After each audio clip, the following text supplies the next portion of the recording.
Hello दोस्तों, तो रास्ता के पिछले एपिसोड में हमने देखा कि ज़्यावियन की मुलाकात कनान कॉलेज के प्रिंसिपल मास्टर टियांची से हो चुकी थी, जो कि यहाँ एंशिएंट रेल में ज़्यावियन का साथ दे रहे थे क्योंकि ज़्यावियन उसकी इनर कनान एकेडमी से बिलोंग करता था। दूसरी तरफ हम देखते हैं कि यहाँ पर कमिंग एज सेरेमनी भी शुरू हो जाती है, जहाँ पर बारी बारी करके एंशिएंट क्लैन के वॉरियर्स को आगे की तरफ बुलाया जा रहा था ताकि इन लोगों के ब्लड लाइन का टेस्ट किया जा सके। इसी तरह करते करते गु याओ की बारी आ जाती है, जो कि 8 ग्रेड के ब्लड लाइन का ऑनर था, यानी कि उसकी पावर काफी ज्यादा खतरनाक थी और साथ ही साथ कमिंग एज सेरेमनी के रूल्स के हिसाब से वो किसी को भी फाइट के लिए चैलेंज कर सकता है, जिसके लिए उसने ज़्यावियन को चूज किया। ज़्यावियन ने भी गु याओ के साथ जबरदस्त फाइट करी। ये फाइट काफी ज्यादा खतरनाक थी, जहां पर लास्ट में आते आते हम देखते हैं कि ज़्यावियन ने अपने डिस्ट्रक्टिव एंग्री बुद्धा लोटस का इस्तेमाल किया और इसी से वो गु याओ को हरा देता है। गु याओ तो जान से मारा जाता, लेकिन तभी अचानक वहां पर एक मास्टर आते हुए गु याओ को बचा लेते हैं। साथ ही साथ उन्होंने सब लोगों के सामने ज़्यावियन को विनर भी डिक्लेयर कर दिया था, जिसकी वजह से एंशिएंट क्लैन वाले लोग अब ज़्यावियन की इज्जत करने लगे। अब आगे तो नेक्स्ट एपिसोड की शुरुआत यहाँ पर बिल्कुल उसी सीन से शुरू होती है, जहाँ पर हम देखते हैं कि मास्टर टोंगजुआन ने यहाँ पर ज़्यावियन और गु याओ की फाइट को रोक दिया था। सब लोग यहाँ मास्टर टोंगजुआन की तरफ देख रहे थे, तभी अचानक मास्टर टोंगजुआन यहाँ ज़्यावियन और गु याओ से कहते हैं कि तुम दोनों वापस अपनी जगह पर चले जाओ, क्योंकि अब आगे कमिंग एज सेरेमनी को मैं होस्ट करने वाला हूँ। जो सुनकर ज़्यावियन और गु याओ बिल्कुल ऐसे करते हैं। मिस सुनीर तो ज़्यावियन को आता हुआ देखकर परेशान होकर ज़्यावियन से फौरन सवाल करते हुए कहती है कि ज़्यावियन तुम ठीक तो हो ना, जिस पर ज़्यावियन जवाब देते हुए कहता है कि हाँ मैं बिल्कुल ठीक हूँ, बस मैंने थोड़ी एनर्जी ज्यादा इस्तेमाल कर ली, लगता है कि मुझे रेस्ट की जरूरत है, उसके बाद मैं बिल्कुल फिट फाट हो जाऊंगा। ये सब कहते हुए ज़्यावियन मास्टर टियांची को भी ग्रीट करता है। दूसरी तरफ मास्टर टियांची को भी ज़्यावियन पर काफी ज्यादा प्राउड महसूस हो रहा था, क्योंकि बिना एंशिएंट ब्लड लाइन के उसने गु याओ को इतनी बुरी तरीके से हरा दिया। साथ ही साथ वो ज़्यावियन से कहता है कि अब एंशिएंट क्लैन के पास कोई रीजन नहीं है कि वो तुम्हें तुम्हारे ज़्याओ क्लैन का कोटा ना देते हुए तुम्हें एंशिएंट टॉम ना बेचे। यहाँ जब मास्टर टियांची ये सब कह ही रहे थे, तभी अचानक दूसरी तरफ हम मास्टर टोंगजुआन को देखते हैं, जो कि जुनीर की तरफ देखते हुए कह रहे थे कि जुनीर अब अगली बारी तुम्हारी है। जो सुनकर जुनीर ज़्यावियन की तरफ देखते हुए कहती है कि ज़्यावियन मैं जानती हूँ कि यहाँ पर तुम्हारे साथ काफी नाइंसाफियां की जा रही है, लेकिन मुझ पर भरोसा रखो, सब कुछ मैं ठीक कर दूंगी। जो सुनकर ज़्यावियन मुस्कुराते हुए कहता है कि बेवकूफ लड़की, तुम्हें इतना ज्यादा सोचने की कोई जरूरत नहीं, मैं अपना ख्याल रख सकता हूँ। ये सुनकर जुनीर धीरे से मास्टर टोंगजुआन की तरफ बढ़ने लगी, जहाँ वो उनके पास पहुंचकर काफी गुस्से से उनकी तरफ देखती जा रही थी। यहाँ जुनीर की आंखों को देखकर मास्टर टोंगजुआन भी एक लंबी सांस लेते हुए कहता है कि नादान लड़की, तुम जानती हो कि तुम हमारी गु क्लैन की लीडर की बेटी हो, तुम्हारी रेपुटेशन के हिसाब से ज़्यावियन के साथ ये सब होना तो तय था, और वैसे भी मुझे लगता है कि ज़्यावियन को खुद भी इन चैलेंजेस की जरूरत है। जब तक उसे एंशिएंट क्लैन से ये चैलेंजेस नहीं मिलेंगे तब तक बाकी के सब लोग उसे एडमायर नहीं करेंगे। लेकिन मिस जुनीर गुस्सा होते हुए कहती है ये आखिरी बार है कि एंशिएंट क्लैन ने ज़्यावियन को टारगेट किया, इसके बाद ऐसा नहीं होना चाहिए।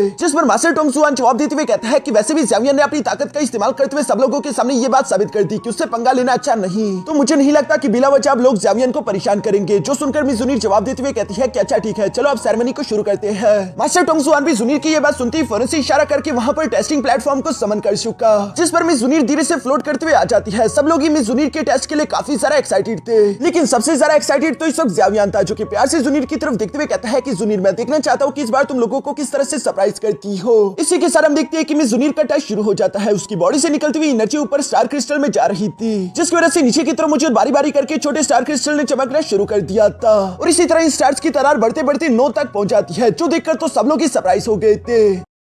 गु क्लैन का मास्टर गु शेंग ये देखकर सरप्राइज होते हुए कहता है कि 9 स्टार, वाओ ये तो कमाल हो गया, लगता है कि हमारी गु क्लैन में एक और डोशेंग लेवल की कल्टीवेटर पैदा होने वाली है। इवन कि मास्टर टोंगजुआन को भी यहाँ जुनीर पर काफी ज्यादा प्राउड महसूस हो रहा था, लेकिन तभी अचानक हम देखते हैं कि जुनीर की बॉडी से और भी ज्यादा खतरनाक एनर्जी अनलीश होने लगी, जो देखकर तो मास्टर जुआन भी सरप्राइज रह गए थे। वो हैरान होते हुए कहते हैं कि जुनीर 9 स्टार के पीक पर पहुंच चुकी और अभी भी उसकी बॉडी से लगातार ब्लड लाइन एनर्जी अनलीश हो रही है। यहाँ पर हम देखते हैं कि देखते ही देखते 10वां स्टार भी चमकने लगा, यानी कि मिस जुनीर के एंशिएंट ब्लड लाइन की वजह से पूरे के पूरे 10 स्टार चमकने लगे थे। सब लोग मिस जुनीर की पावर देखते हुए कह रहे थे कि वाह क्या टेरिफाइंग ब्लड लाइन पावर है। मिस जुनीर की ये एंशिएंट ब्लड लाइन पावर इतनी ज्यादा टेरिफाइंग थी कि वो स्टार क्रिस्टल भी इस पावर को झेल नहीं पाया और अचानक से वो ब्लास्ट कर जाता है। और इस वक्त सब लोग देख पा रहे थे कि मिस जुनीर के आसपास 10 छोटे से स्टार चमक रहे हैं, जिन्हें मिस जुनीर ने अपनी पावर्स का इस्तेमाल करते हुए कंबाइन करके एक कर दिया था, और इसी एक क्रिस्टल की पावर को वो हवा में भेज देती है, जो पावर काफी ज्यादा खतरनाक थी। सब लोग इस प्रेशर को महसूस कर पा रहे थे। मास्टर टोंगजुआन तो जुनीर की ये पावर देखकर खुश होते हुए कहता है कि वाह हमारे बीच एक डिवाइन रैंक की ब्लड लाइन अपीयर हो चुकी है। इवन की मास्टर टियांची भी जुनीर से इंप्रेस होते हुए कहता है कि गु क्लैन वाकई में काफी सारा लकी है, जो उनके पास डिवाइन रैंक की एंशिएंट ब्लड लाइन अपीयर हो गई। जबकि वहीं पर मौजूद ज़्यावियन भी जुनीर के लिए काफी सारा खुश दिखाई दे रहा था। इसके बाद जुनीर का टेस्ट कंप्लीट हो गया, तभी अचानक मास्टर टोंगजुआन फौरन से जुनीर के पास आते हुए सब लोगों के सामने जुनीर की तारीफ करने लगा, और साथ ही वो सब लोगों के सामने अनाउंस करते हुए कहता है कि हमारी गु क्लैन की लीडर की बेटी जुनीर, इसके पास डिवाइन रैंक का एंशिएंट ब्लड लाइन है। इसी वजह से जुनीर को इनाम के तौर पर मिलेगा 7 कलर का क्लैन मार्क। ये कहती वो फौरन से 7 कलर हेवनली एम्परर ब्रुश को समन करना शुरू कर देते हैं जिसे पिछले 1000 साल से इस्तेमाल नहीं किया गया था। और मास्टर टोंगसुआन एक्साइटेड होते हुए कह रहे थे कि ये मेरे लिए फख्र की बात है कि मैं इस एम्परर ब्रुश का इस्तेमाल कर रहा हूँ तुम्हारे लिए 7 कलर क्लैन मार्क बनाने के लिए। हालांकि ये बात अलग थी कि 7 कलर का एंशिएंट क्लैन मार्क बनाना काफी ज्यादा डिफिकल्ट काम था। इवन कि मास्टर टोंगसुआन को भी अपनी पूरी जान लगानी पड़ रही थी। मास्टर टोंगसुआन ऑलरेडी डोशिंग लेवल पर थे, पर फिर भी उनकी बहुत सारी डो की एनर्जी जाया हो गई 7 कलर क्लैन मार्क को बनाने के लिए। उन्हें ऐसा लग रहा था कि आज के दिन ये मार्क उनकी बॉडी से सारी की सारी डो की एनर्जी छीन लेगा। और इस मार्क को बनाने के बाद हम देखते हैं कि ये सीरत जाते हुए मिस जुनीर के माथे पर इम्प्लांट हो गया, जिसकी वजह से मिस जुनीर की डो की पावर कई हद तक बढ़ गई। यहाँ पर सब लोग काफी ज्यादा खुश दिखाई दे रहे थे कि 1000 साल बाद ही सही, लेकिन आखिरकार हम लोगों को 7 कलर एंशिएंट क्लैन मार्क देखने को तो मिला। यहाँ पर सब लोग गू क्लैन की जय जयकार कर रहे थे। दूसरी तरफ हम देखते हैं कि यहाँ 7 कलर एंशिएंट क्लैन मार्क को बनाते हुए मास्टर टोंगसुआन काफी बुरी तरीके से थक चुके थे, लेकिन आखिरकार ये कैसे तैसे कंप्लीट हो गया। इसलिए मिस जुनीर भी मास्टर टोंगसुआन का इसके लिए शुक्रिया अदा कर रही थी। जिसके बाद मिस जुनीर वापस से यहाँ ज़ावियन के पास आ जाती है। ज़ावियन भी जुनीर के सामने खड़े होते हुए कहता है कि बस सिर्फ तुम्हें थोड़ा सा और वक्त चाहिए। उसके बाद मुझे पूरा यकीन है कि तुम यहाँ पर मौजूद हर एक इंसान को सरपास करके आगे निकल जाओगी। जो बात बेशक ही मास्टर टियांची को जेलस कर देता है, लेकिन वो भी इस बात को अच्छे से जानते रहा कि जुनीर के पास डिवाइन रैंक का एंशिएंट ब्लड लाइन है। इसके बाद वो ज़ावियन से कहता है कि अभी ये कमिंग एज सेरेमनी खत्म नहीं हुई और वैसे भी तुम्हारी बॉडी के अंदर मौजूद एनर्जी इस वक्त अनस्टेबल है, इसलिए जब तक ये सेरेमनी खत्म नहीं हो जाती ज़ावियन तुम अपने लिए कोई जगह ढूंढकर खुद की बॉडी के अंदर मौजूद जख्मों को हील कर लो। जो सुनकर तो मिस जुनीर ने फौरन से यहाँ मिस्टर लिन को बुला लिया था और वो मिस्टर लिन को ऑर्डर देते हुए कहती है कि ज़ावियन को अपने साथ रिकवरी के लिए ले जाओ, जिस पर मिस्टर लिन कहता है कि ठीक है जैसा आपका हुक्म। दूसरी तरफ जुनीर यहाँ पर पॉइजन गर्ल से भी रिक्वेस्ट करते हुए कहती है कि जब तक मैं ज़ावियन के पास वापस ना आ जाऊं तब तक तुम ज़ावियन के साथ रहकर प्लीज उसका ख्याल रखना। जो सुनकर पॉइजन गर्ल भी जवाब देते हुए कहती है कि फिक्र मत करो। इसके बाद सीन शिफ्ट होकर ऊपर की तरफ मौजूद 2 लड़कों पर आ जाता है, जो कि आपस में बातें करते हुए कहता है कि ये क्या गू क्लैन में तो एक डिवाइन रैंक की ब्लड लाइन अपीयर हो चुकी है, जो कि हमारे हुन क्लैन के लिए बिल्कुल भी अच्छा नहीं। मुझे लगता है कि आने वाले फ्यूचर में ये लड़की हमारे हुन क्लैन की सबसे बड़ी दुश्मन बनेगी। हमें उससे पहले ही किसी अच्छे मौके की तलाश करके इस लड़की को जान से मारकर इससे अपना पीछा छुड़वाना होगा। दोस्तों वैसे मैं पहले ही बता देता हूँ कि हुन क्लैन और सोल पैलेस दोनों ही एक दूसरे से जुड़े हुए हैं। इसके बाद हम लोगों को यहाँ रात का सीन दिखाया जाता है, जहाँ ज़ावियन आराम से कमरे में बैठकर अपनी कल्टिवेशन प्रैक्टिस कर रहा था और पॉइजन गर्ल उसे प्रोटेक्ट करने के लिए बाहर मौजूद थी। तभी अचानक यहाँ पर मिस जुनीर भी आ जाती है, जो कि पॉइजन गर्ल से सवाल करते हुए कह रही थी कि अब ज़ावियन कैसा है। इस पर पॉइजन गर्ल बताती है कि ज़ावियन की बॉडी के अंदर मौजूद एनर्जी इस वक्त काफी ज्यादा अनस्टेबल है। यह सुनकर जुनीर ने फौरन अपने पास से एक मेडिसिन निकाल दी, जिसे वो पॉइजन गर्ल के हवाले करते हुए कहती है कि ये ज़ावियन को दे देना, इसका इस्तेमाल करते हुए अपनी बॉडी के अंदर मौजूद एनर्जी को स्टेबलाइज कर सकेगा। जो सुनकर पॉइजन गर्ल ने बेशक वो मेडिसिन ले तो ली थी, लेकिन वो यहाँ जुनीर से सवाल करते हुए कहती है कि तुम खुद ये दवाई ज़ावियन को जाकर क्यों नहीं दे रही। जिस पर जुनीर जवाब देते हुए कहती है कि 2 दिन बाद हेवनली टॉम का दरवाजा ओपन होगा और आज की शाम हमारी गू क्लैन के एल्डर्स के बीच मीटिंग है, जो कि ये डिसाइड करेंगे कि हेवनली टॉम के अंदर कौन कौन जाने वाला है।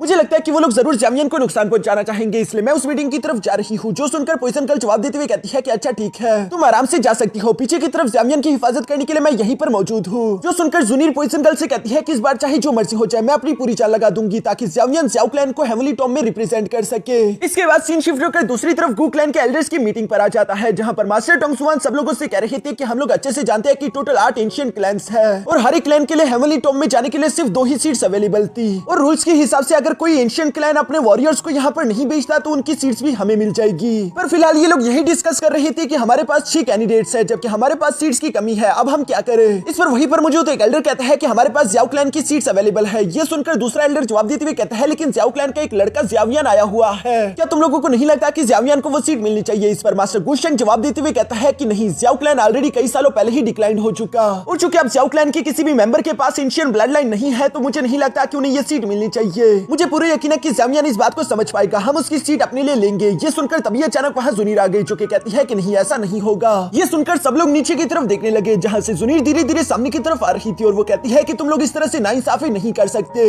कई सालों पहले जब ज़ाओ क्लैन हमारे सेंट्रल प्लेन को छोड़कर गया था तब हमारी गू क्लैन ने बेशक उनकी स्पॉट्स को ले लिया, मगर अब चूंकि ज़ाओ क्लैन से कोई वापस आ चुका है तो मुझे लगता है कि हमें उसकी सीट उसे वापस करनी चाहिए। अगर हम ऐसा नहीं करते तो ये नाइंसाफी होगी। ये सुनकर तो सारे के सारे एल्डर्स खामोश हो गए, लेकिन मास्टर गुशेंग वहां पर मुझे जुनीर से कहता है कि तुम हमारी गू क्लैन की मेंबर हो, तुम्हें इस बात को नहीं बोलना चाहिए बल्कि तुम्हें गू क्लैन के फायदों के बारे में सोचना चाहिए। ये सुनकर मैं जुनीर जवाब देते हुए कहती है कि मैं एंशिएंट क्लैन के प्रिंसिपल्स को अच्छे से जानती हूँ। ज़ाओ क्लैन के जाने के बाद हमने उनकी 2 सीट्स को अपने लिए लेकर इस्तेमाल किया, ये हमारे लिए काफी ज्यादा फायदे की बात थी, हमें तो उनका एहसानमंद होना चाहिए। लेकिन अब चूंकि ज़ाओ क्लैन से कोई वापस आ चुका है तो आप उसकी सीट भी उसे वापस नहीं कर रहे। मैं इस तरह की घटिया काम नहीं कर सकती और अगर किसी में थोड़ी सी भी इंसानियत हो तो वो ऐसा नहीं करेगा। ये सुनकर मास्टर गुशेंग को तो काफी सारा गुस्सा रहा था, लेकिन वो कुछ नहीं कह पाता। तभी अचानक वहां पर मौजूद एक दूसरा एल्डर मिस जुनीर से कहता है कि तुम जो भी कह रही हो वो बिल्कुल ठीक है, लेकिन यहाँ पर जो भी डिसीजन होगा वो सिर्फ एल्डर्स ले सकते हैं, और चूंकि तुम हमारे क्लैन की कोई एल्डर नहीं हो इसलिए मुझे नहीं लगता कि तुम्हारा यहाँ पर कुछ भी कहना बनता है। जो सुनकर मिस जुनीर जवाब देते हुए कहती है कि मास्टर गुकियान, शायद तुम भूल गए कि मेरे पास कौन सी अथॉरिटी है। और ये कहते साथ ही मिस जुनीर ने फौरन से अपने 7 कलर क्लैन मार्क को एक्टिवेट कर दिया,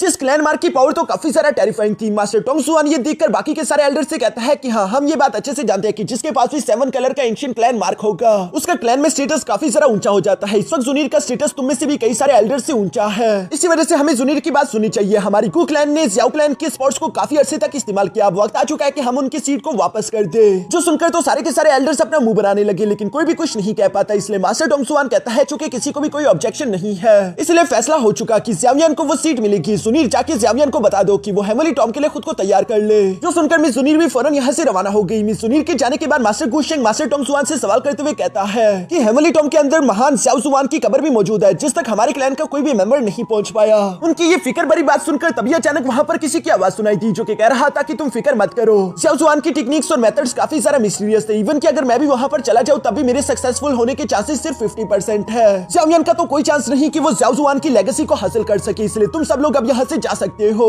जो ऑर्डर सुनती वहां पर मुझे सारे के सारे एल्डर बिल्कुल ऐसे करते यहाँ से रवाना हो गए, सिवाय मास्टर टोंगसुआन के। और मास्टर टोंगसुआन उस आदमी की तरफ देखते हुए उन्हें रिस्पेक्ट पेश करते हुए कह रहा था कि क्लैन लीडर, आखिर आप इस लड़के ज़ियाओयान के बारे में क्या सोचते हो जिस पर हम लोग पहली बार गु क्लैन के लीडर को देखते हैं, जो कि बस सिर्फ इतना ही जवाब देता है कि इस लड़के में काफी सारा काबिलियत है। इसके बाद हम लोगों को नेक्स्ट डे मॉर्निंग का सीन दिखाया जाता है, जहां ज़ियाओयान अपने 3000 थंडर टेक्निक का इस्तेमाल करते हुए काफी तेजी के साथ पहाड़ों में मूव कर रहा था। साथ ही सर्व खुश होते हुए कह रहा था कि आखिरकार मैंने दोबारा से अपनी पीक कंडीशन को रिस्टोर कर लिया। ये सब कुछ जुनीर की उस मेडिसिन की वजह से हुआ, क्योंकि अगर वो मेडिसिन ना होता तो मैं इतनी जल्दी से इस एनर्जी को अपनी बॉडी में स्टेबलाइज ना कर पाता। ज़ियाओयान अभी यहाँ पर ये सब सोच रहा था, तभी अचानक उसे अपने पीछे कोई महसूस हुआ, जो कि वही गु क्लैन का लीडर है। ज़ियाओयान उसे देखकर धीरे से उसके पास आते हुए कहता है कि मुझे माफ कर दीजिए सीनियर, मैंने आपको देखा नहीं था, कहीं मैंने आपको डिस्टर्ब तो नहीं कर दिया। जो सुनकर अचानक से वो आदमी खड़ा होते हुए कहता है कि सॉरी की कोई जरूरत नहीं, बल्कि मैं तो यहाँ पर तुम्हारा ही इंतजार कर रहा था। ये कहते ही वो आदमी फौरन से अपनी पावर्स का इस्तेमाल करते हुए ज़ियाओयान को टेलीपोर्ट करके अपने साथ कहीं दूर ले आता है, जो देखकर तो ज़ियाओयान भी पूरी तरीके से शॉक हो गया था।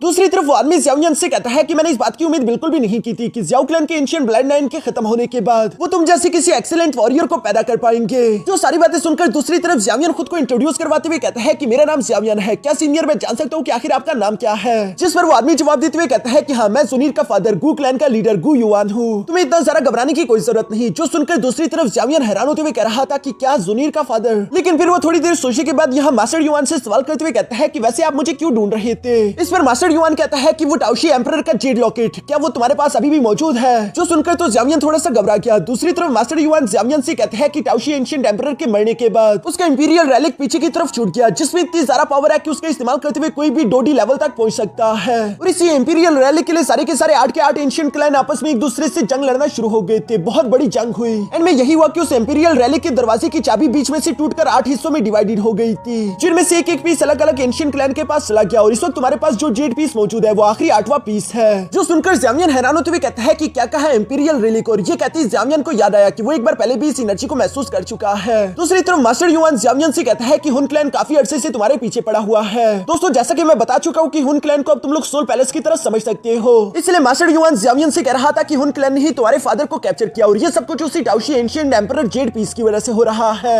मैं जानता हूँ कि ज़ियाओयान ये काफी ज्यादा मुश्किल होगा, लेकिन तुम वो जेड लॉकेट मेरे हवाले कर दो, मैं उससे अपने पास महफूज रखूंगा। जो सुनकर तो ज़ियाओयान एक कदम पीछे हटा लेता है। मास्टर युआन भी समझ गया था कि ज़ियाओयान इतनी आसानी के साथ वो जेड पीस मुझे नहीं देगा। दूसरी तरफ ज़ियाओयान यहाँ मास्टर युआन से कहता है कि उस जेड पीस के ऊपर मेरे फादर का सोल इंप्रिंट लगा हुआ है, मुझे उसकी जरूरत है ताकि मैं उससे पता लगा सकूं कि मेरा फादर इस वक्त जिंदा है या नहीं, इसलिए मुझे माफ कर दीजिए, लेकिन वो जेड पीस तो मैं आपको नहीं दे सकता। यहाँ पर इससे पहले कि मास्टर युआन कुछ भी कह पाते तभी अचानक वहाँ पर मिस जुनीर आ गई, जो कि सीधा अपने फादर के सामने आकर खड़ी हो जाती है। दूसरी तरफ मास्टर युआन भी अपनी बेटी जुनीर को देखते हुए कहता है कि ये लड़की भी ना, चलो मैं ही यहाँ से जा रहा हूँ। और ये कहते ही मास्टर युआन फौरन यहाँ से चले गए। जिनके जाने के बाद मिस जुनीर ज़ियाओयान से कहती है कि आखिर मेरे फादर तुमसे किस बारे में बात कर रहे थे, कहीं उन्होंने तुमसे टाओशी जेड एम्परर का लॉकेट तो नहीं मांगा? जिस पर ज़ियाओयान मुस्कुराकर जवाब देते हुए कहता है कि फिक्र मत करो, वो सिर्फ मुझसे कुछ बातें डिस्कस कर रहे थे, उन्होंने मुझे प्रेशराइज नहीं किया। जिस पर मिस जुनीर भी शांत होते हुए कहती है कि अच्छा तो ये बात है। फिर वो खुश होते हुए ज़ियाओयान को खुशखबरी सुनाते हुए कहती है कि वैसे तुम्हारे लिए अच्छी खबर है, हमारे एल्डर्स ने तुम्हें हेमली टॉम में जाने की इजाजत दे दी। जो सुनकर तो ज़ियाओयान भी खुश हो गया, और वो साथ ही साथ मिस जुनीर का इसके लिए शुक्रिया भी अदा करता है। इसके बाद नेक्स्ट सीन में हम लोगों को हेमली टॉम का सीन दिखाया जाता है, जहाँ पर 7 एंशिएंट क्लैन के 14 वॉरियर्स पहुंच चुके थे और 8वें एंशिएंट क्लैन के जुनीर और ज़ावियन भी यहाँ अपने फ्लाइंग हॉर्स का इस्तेमाल करते वहां पर आ जाते हैं। क्योंकि टोटल 8 एंशिएंट क्लैन और हर एक एंशिएंट क्लैन में से सिर्फ 2 ही मेंबर अंदर की तरफ जा सकते थे, इसलिए इस वक्त यहाँ पर टोटल 16 मेंबर्स मौजूद थे। जहाँ पर आती में जुनीर सब लोगों के बारे में ज़ावियन को बताने लगी। वो सबसे पहले अपनी गू क्लैन के एक मेंबर के बारे में ज़ावियन को बताती है जिसका नाम ब्रदर किंग यांग था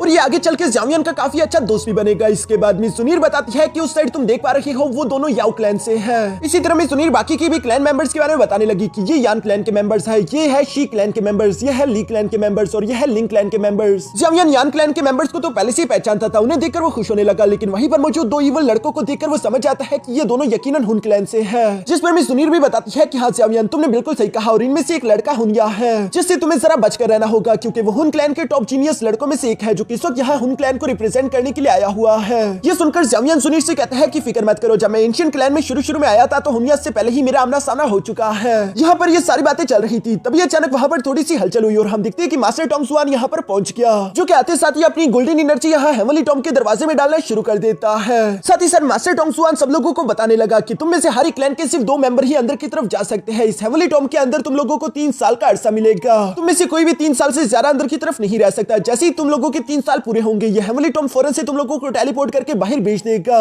जबकि साथ ही साथ मास्टर टोंग जुआन ये भी बताता है कि अंदर के 3 साल बाहर के सिर्फ आधे साल के बराबर होंगे। तभी अचानक हेवनली टॉम का दरवाजा ओपन हो गया। दूसरी तरफ ज़ावियन ये सारी बातें सुनकर उस हेवनली टॉम के दरवाजे की तरफ देखते हुए कहता है कि 3 साल मैं मेरे ज़ाओ क्लैन के लिए इस बार इस अपॉर्चुनिटी को मिस नहीं करूंगा। यहाँ पर ज़ावियन तो काफी ज्यादा मोटिवेटेड दिखाई दे रहा था। इसी के साथ मास्टर टोंग जुआन ने उन सबको अंदर जाने की इजाजत दे दी थी, इसलिए सब लोग बारी बारी फ्लोट करते हुए हेवनली टॉम के अंदर की तरफ रवाना हो गए। ज़ावियन और जुनीर भी एक दूसरे की तरफ देखकर मुस्कुराते हुए फौरन से अंदर की तरफ चले जाते हैं। जबकि आखिर में पीछे सिर्फ यहाँ पर हुन क्लैन के वो दोनों वॉरियर बचे थे जो कि पता नहीं कुछ इवल प्लानिंग बना रहे थे, क्योंकि एक दूसरे की तरफ देखते हुए वो लोग इवल्स की तरह मुस्कुराने लगे, जैसे कि उन लोगों का इरादा जुनीर और ज़ावियन के लिए बिल्कुल भी अच्छा नहीं। और यहाँ इसी सीन के साथ हमारा ये एपिसोड यहीं पर खत्म हो जाता है।